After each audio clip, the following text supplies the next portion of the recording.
All right, welcome back, Andrew. Thank you for joining me again here as part of the segment we're doing on career development for career development professionals. And thank you again for suggesting this. I think it's something that can help this field as a whole progress. So I really appreciate you coming on to share your insights. You're And I welcome. understand it's been pretty busy over there for you. I heard you just we were just talking about your session at EWO, so I'm glad to hear that went well. Yeah, thank you. It was 3 days, a variety of different sessions, including Graham Donald from Brainstorm Strategy Group. There was an individual from Microsoft whose name escapes me right off the top of my head, but talking about the impact of AI. And then there was a lot of just breakout sessions around some of the amazing work that's happening in the career development space, but within post-secondary institutions. So a lot of fun stuff to go through. And there's a couple of sessions that I wasn't able to attend, so I'm looking forward to watching the recordings of those and see some more interesting sessions out of that. Oh, fantastic.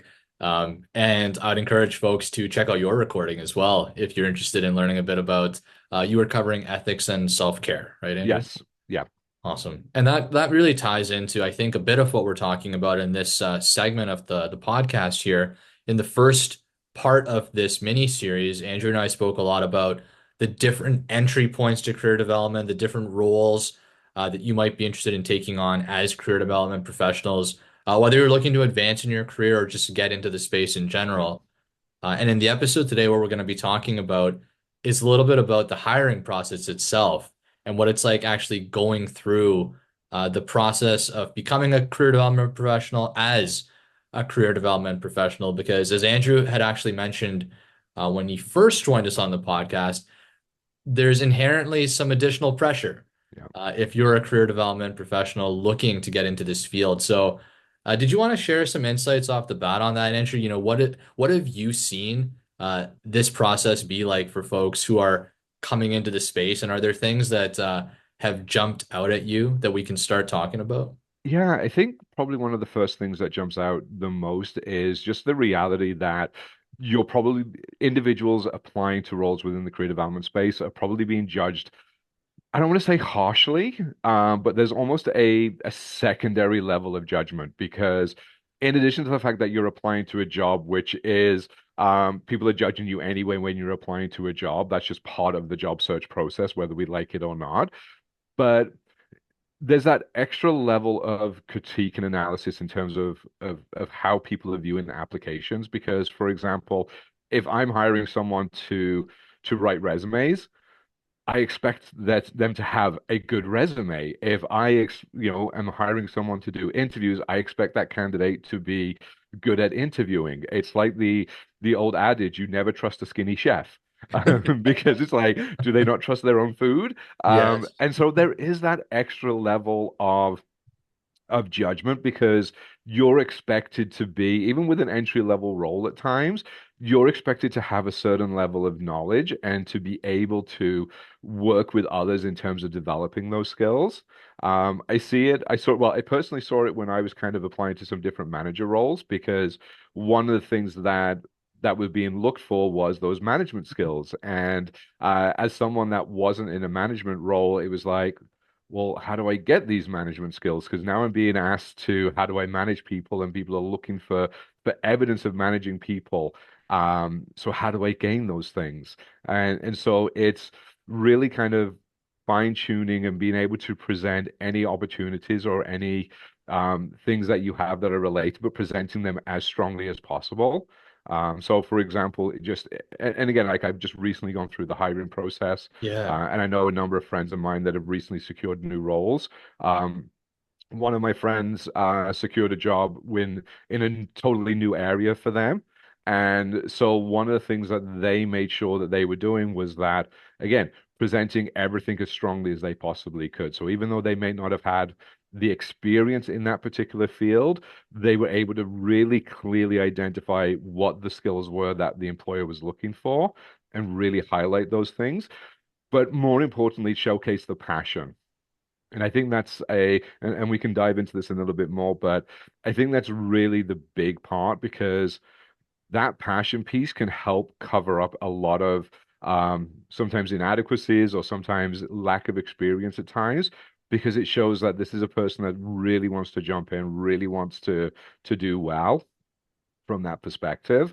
Um, but yeah, going into the situation, knowing that you're going to be judged, going into the application process, knowing that that level of critique is going to be there, I think also takes away some of the stress from you as well because you're already aware of it. You know it's going to happen, so you can prepare for it, you can plan for it, and that way you can help, you can strategize how to deal with it. That makes a lot of sense. And I guess one of the first questions I have now to dive a little deeper is, what do you see as the maybe main differences? Because we spoke last time again about kind of career advancement. So if you're someone who's looking to move up within the same organization, I imagine, there could be some things you take for granted because you're around people that know you. And not by anyone's fault, but it can happen, right? If you're around Yeah, people that know you, you may not highlight skills the same way you would if you were trying to talk about, what you can bring to the table at another organization.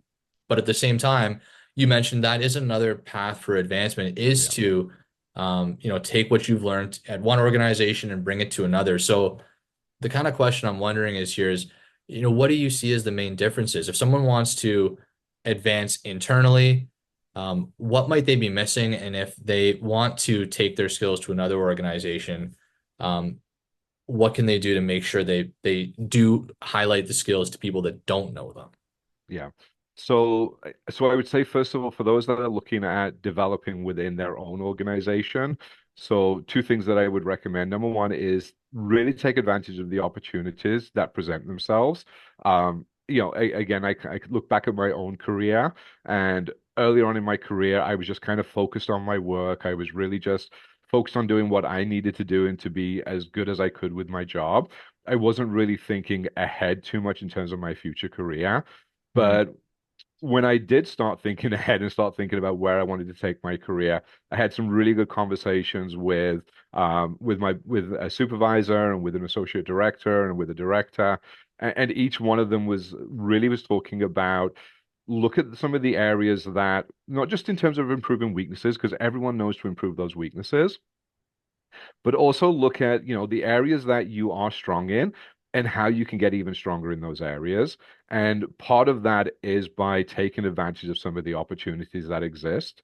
And so, for example, in the post-secondary world, there's a ton of committees. And there's committees for everything.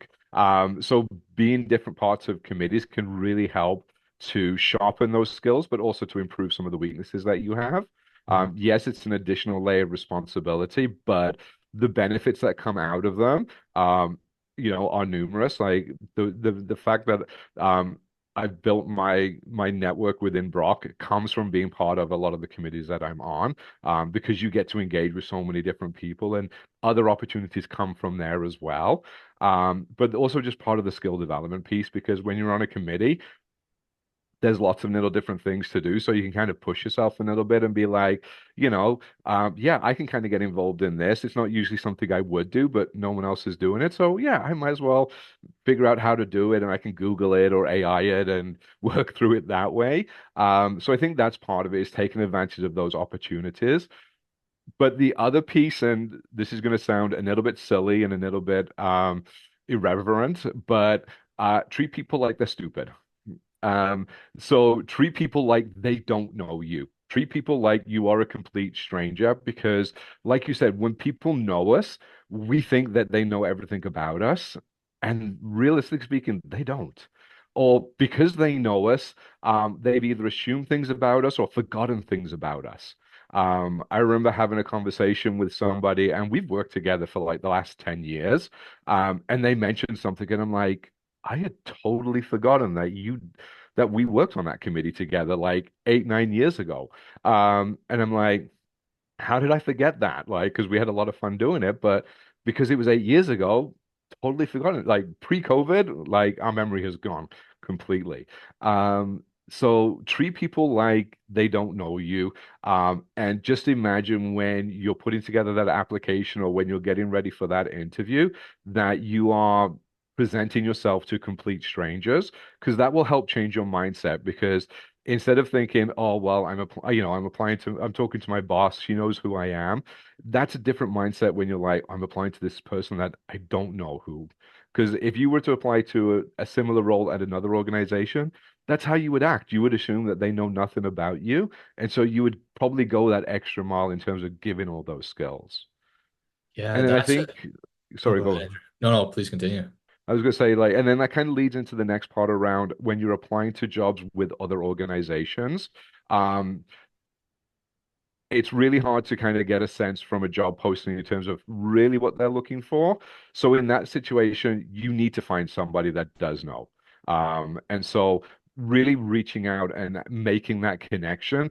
And and like I said, having just gone through the recruitment process, the one piece of advice that I will give to individuals is when you're connecting with somebody, don't tell them you've already applied because by that point, for a lot of the application systems, it's too late to change things.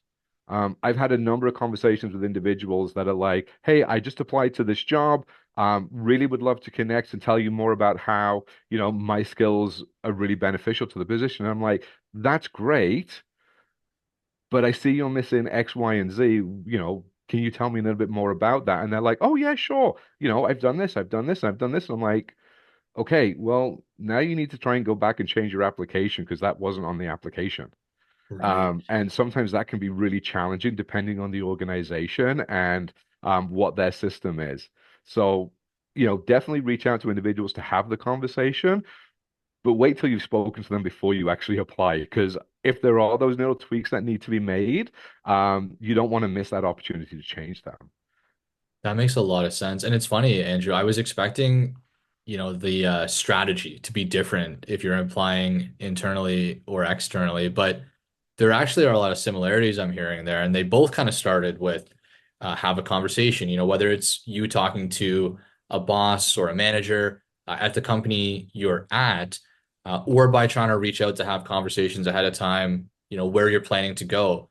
That kind of sounds like the first step to me in both cases. And the one that's more surprising is to actually treat people like they don't know you. I think that really would benefit you in both cases because I could see things happening if you left to another organization. You've been around, and especially if you've been at your company for a long time, Mhm. you can kind of think, well, this is what people know me for, and forget to tell this new group of people Yeah. all these things about you, which is daunting but necessary. But the same thing can happen Yeah. in your own organization, and it's worth highlighting those skills along the way. Um, so, do you have a strategy to help, I guess, put those skills? It's funny, right? I'm thinking of how do you build that resume? Yeah. And I think it's the kind of thing that is best done over time. I think a lot of people think, well, I'm applying for a job, I'm going to put together this resume now. But I think it's actually easy to miss some things about yourself if you rush it. So, do you have any tips on how to make sure you don't miss anything? Yeah, and I think so. I think part of this comes back to the comment we touched on last time, where a lot of creative development professionals are their own worst clients. Yeah. Because if we were talking to a regular client about this, we would be talking about, make sure you're updating your resume, at least every 6 months or once you've completed a new project. Make sure you're constantly referencing things and doing those types of things. Like that's the normal conversation that we would have with clients. We don't apply that to ourselves. And No. like I said, I'll throw my hand up. There's been times where it's gone a year without updating my resume. So, we're all guilty of it. But I think probably one of the big things that you kind of touched on it as well is like oftentimes we wait until we see a job that we're interested in. Hmm. And I think one of the things that we need to be aware of um, within the career practitioner space, and we touched on this last time as well, is that there is risk in the work that we do when it comes to the fact that we work a lot of people working on contracts within the Employment Ontario or the nonprofit space. We're seeing university funding and the state of post-secondary institutions with potential layoffs and different things like that. So there is an element of there's always going to be an element of risk and job security in the work that we're doing. But again, for a lot of people, we get lulled into that that sense of safety until we either have to find a new job or we see the dream job come along. And so Mm, I think the reality is that we need to have our own shift in terms of our own career development where, we're regularly reflecting on where do we see ourselves, where do we want our careers to go, but also really finding an individual or two individuals that either can act as a mentor or as an accountability partner so that we're able to have those conversations in terms of, you know what, this is what's going on in my role right now. This is what I'm really liking. This is what I'm not liking. Where do you see me going? Where do you think, I should be looking at in the next 2 to 3 years, having an individual where you can have those kinds of conversations. yeah. Now, in the ideal world, that would be your boss or your supervisor. And I know there's a lot of individuals that have that relationship with their bosses, and that kind of conversation is just a natural part of the conversation, but it's not the case for everyone. And I think that's where, building your network through LinkedIn, through different communities. Like I see the number of individuals that are on this career podcast, for example, and I know that the organizations that they're part of and the community networks that they're part of.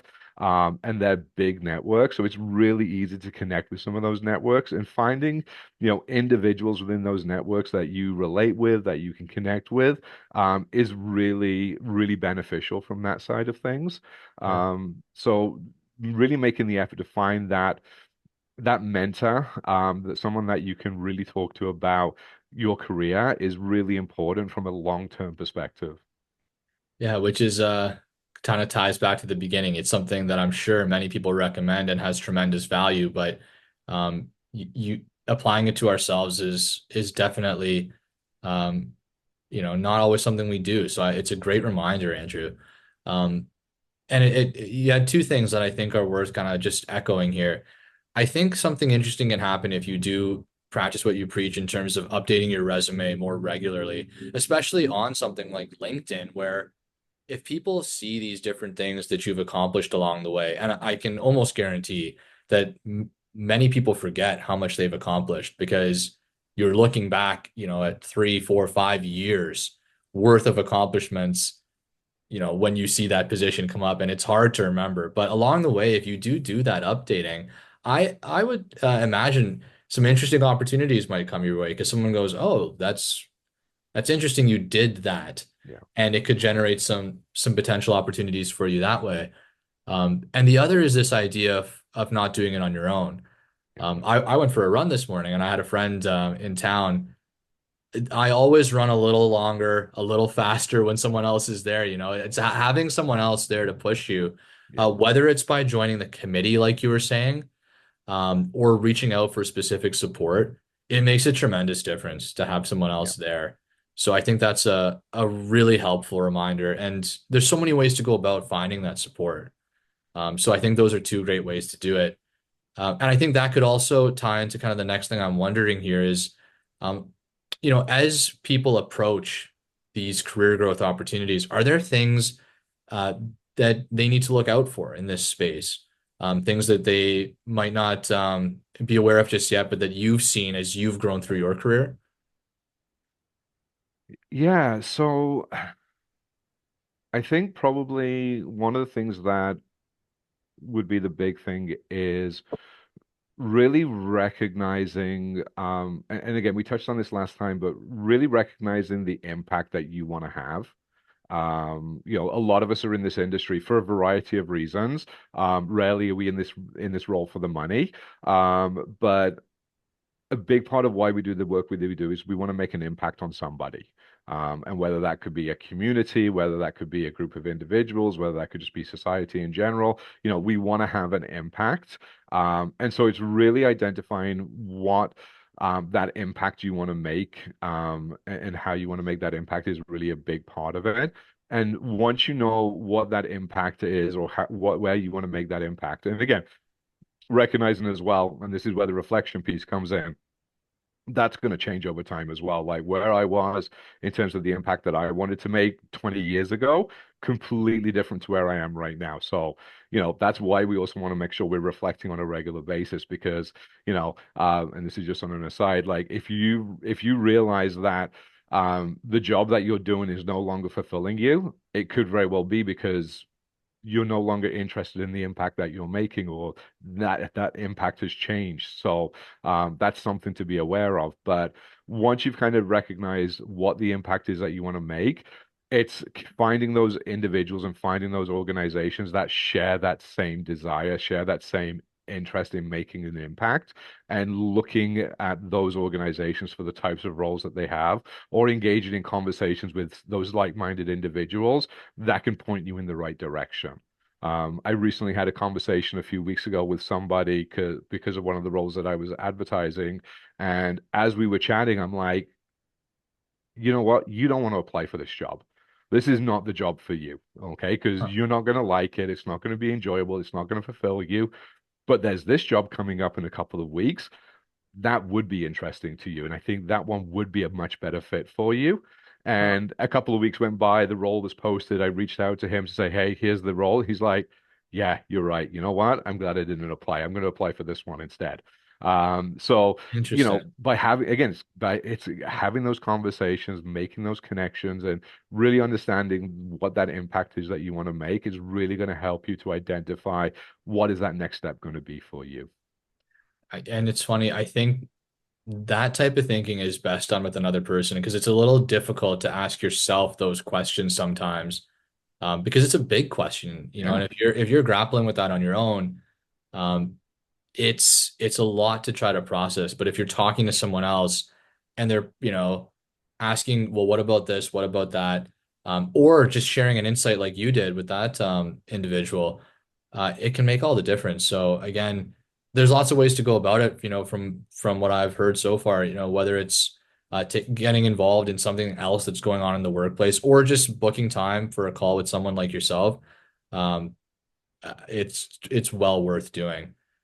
Um, and based on what you've seen, again, just maybe to kind of pinpoint some particular things that are outstanding, is there a most common mistake that you are seeing folks potentially make as they try to advance in their career as career development professionals right now? Um, yes. I'm good. I'm gonna be honest. I think Okay, probably the number one thing that I see, number one mistake that I see people make um is rushing things. I kind of go back to the conversation piece around if you're reaching out to someone to talk about a role, but you've already applied to the role. right. You've kind of missed an opportunity there. But I will often see individuals that are looking at breaking into the industry, but all they're doing is before they start having conversations, before um, they are really reaching out to people, before they're, understanding what the requirements are for a role, they've already applied. And there's that rush, there's that eagerness to kind of get ahead. And again, part of me gets it, because sometimes roles will have very quick turnarounds and things like that. But this is again, if we think back to how would we talk to a client about this? Again, oftentimes the advice we give the clients should be the same advice that we're taking. Yeah. And again, I go back to um, I go back to like my history and some of the things that I did that was stupid. I remember applying for a role and I got pretty far into the interview process. And the second interview, we the direction of the second interview was we want you to talk about X, Y, and Z. All right. Um, but I was so busy with everything else that I was doing.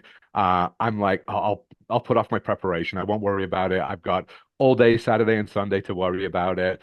Saturday came, I'm with my family. I'm doing a bunch of projects. Sunday came, we're out on the road because we were visiting family.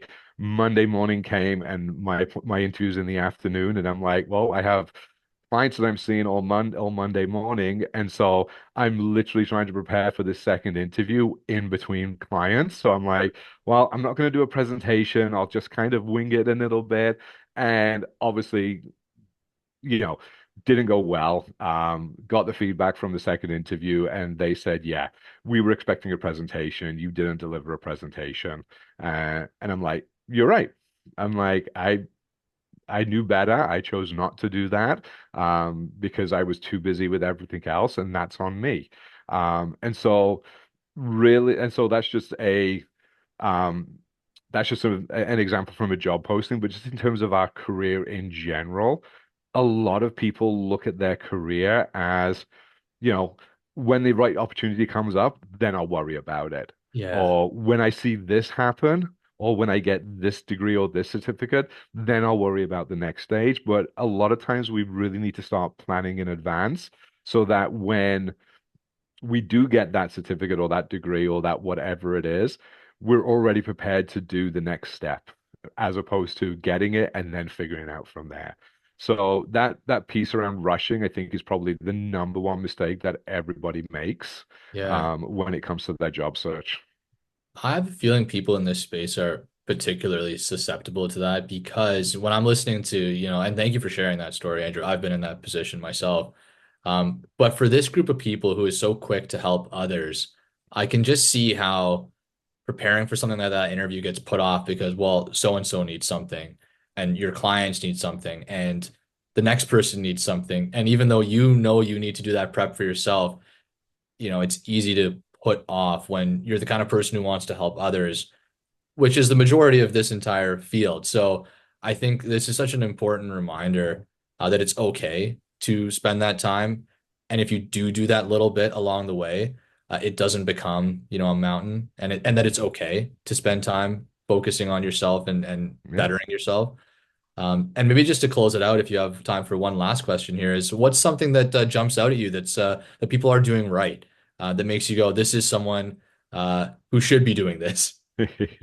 So this is the thing, and I did a LinkedIn on post on this like back in like September time, I think it was, or September, October time. But um, just looking at the applications that I was getting and some of the rights and the wrongs of it, the thing that stood out for me the most was the passion piece. And I touched on Right. this earlier, but really being able to like showcase your passion for the industry is that huge plus piece. Like I know that if someone is talking about their passion, and I don't care how they do it, whether it's in a cover letter or the resume or reaching out to me or whatever the case may be. I had one individual that I spoke to directly, like their resume was kind of on the borderline, but that conversation really changed my mind.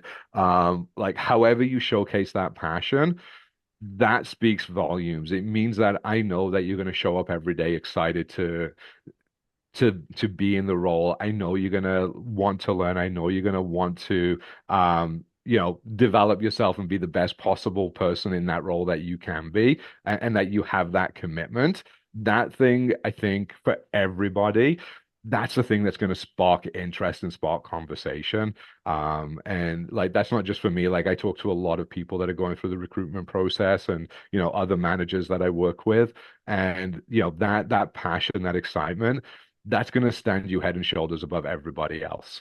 Yeah, it's so true. And it just ties back into what I think you're saying. I think the thing that prevents people from showing that passion is just that they didn't quite do that preparation ahead of time. So now instead of getting to show how passionate you are, you're kind of scrambling last minute. So it ties it all together for me, Andrew. I think this hopefully gives people a sense of how to take that next step. And I'm looking forward to the next conversation we have too. Our third segment in this mini series is going to really try to pull people from all over this field into a LinkedIn live session where we can ask people some questions in real time. So if you're following along with these episodes, and you'd like to ask some questions live, share some thoughts, we'll be providing details about the LinkedIn Live coming up. We'd love if you join us and continue this conversation. And hopefully we can all start just taking these little steps together and advance this field. Yeah, I'm looking forward to it and looking forward to all the questions as well. Awesome. Thank you again for joining me, Andrew. And I'm looking forward to having you be part of that as well. Awesome. Take care, Imran. You too. Bye. Bye.